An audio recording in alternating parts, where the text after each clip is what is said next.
Meaning of horseflesh. Horseflesh. Horseflesh. Horseflesh. Horseflesh.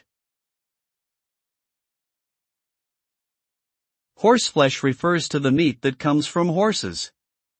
Historically, horsemeat has been consumed as a source of protein in many cultures around the world, but in some countries, it is now considered taboo to eat horsemeat. Due to concerns about food safety and animal welfare, horsemeat is subject to regulations and restrictions in many places.